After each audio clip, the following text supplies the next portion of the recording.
lovers. Hey, fit lovers. Nina here. And I'm Ramsey. And welcome to another episode of Garage Talk. And today we're wondering or asking, do you have problems getting your kids to do their chores around the house? We did. Yep.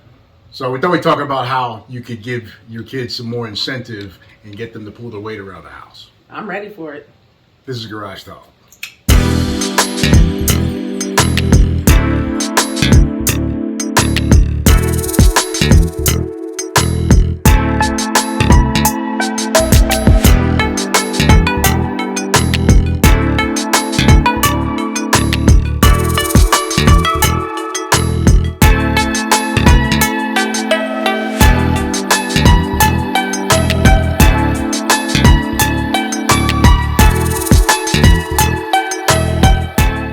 So, chores and how to get your kid to do them. Well, I believe that both parties in the household need to carry their equal weight as far as the amount of chores that need to be done in the house or getting stuff done. Thank God for that. But admittedly, I don't do enough as Jamina does in the house. She does a lot more as far as the cooking and the cleaning and stuff. So, I try to help out as much as I can, but she definitely does a lot more. But when I see that come in the house and I see the kids kind of sitting around and they're on their phones, they're on their video games, and there's dishes in the sink, or garbage has got to be taken out, it tends to bug me a little bit because they're just kind of sitting around and we don't ask a lot of the kids, so they should be doing more given what Mina does here for everybody. Aw. Okay, so I work part-time and Ramsey works full-time and his commute is so far, about an hour and a half or so. That's why I don't do as much housework around, because I work very long hours and I'm on the road a lot. My round trip commute is about 140 miles. So just to give you an idea how much I'm on the road. It's really difficult for me to just uphold everything. But for some reason, I felt like I had to. I felt like I wanted to clean everything. I wanted everything to be perfect because I like a really clean environment. I've been telling you, you've been trying to act like Superwoman for years. Well, I think I get it from my mom because I was raised by a single mother and she was working full time. But the house was never a mess. So it was never me that had to clean it so much. It was difficult for me to actually maintain that. I was literally burning myself out. She's always trying to act like she's Superwoman and things. You said that already. And I am Superwoman. I know I said that already, but sometimes we got to repeat stuff. Especially this one. He loves to repeat stuff.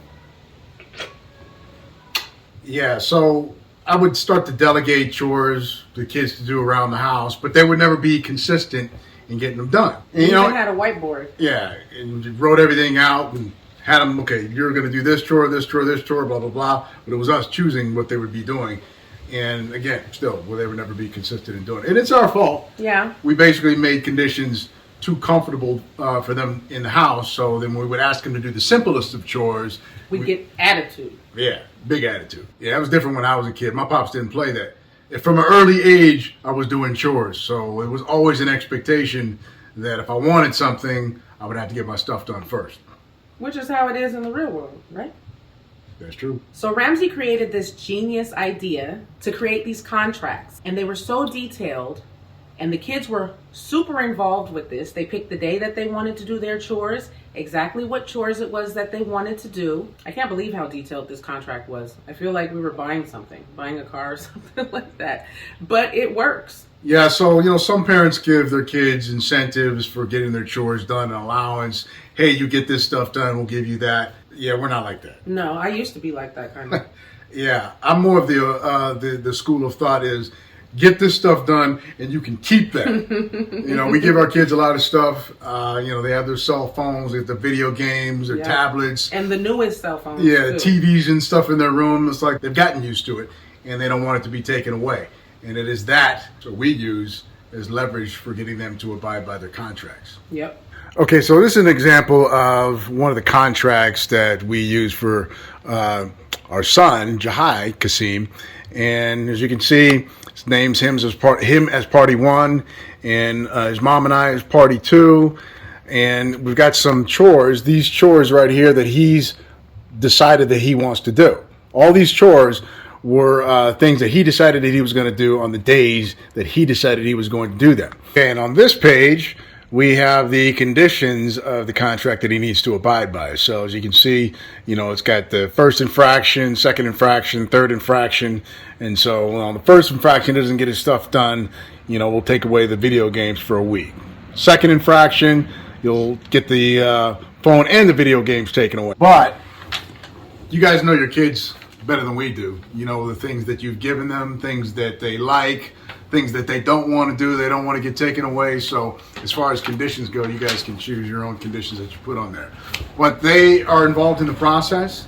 They chose the chores that they wanted, they chose the days that they wanted, and they signed the name on the dotted line for the punishments that will occur if they don't get what they need to get done. Which reminds me, funny story. So Jahai signed this saying he didn't need to read the contract at all. And then when it was time for him to do his chores, and I told him by what time the chores needed to be done because I read the contract, he was unaware of it because he just wanted to sign on the dotted line and just get it over with. So this also teaches our children to read contracts thoroughly.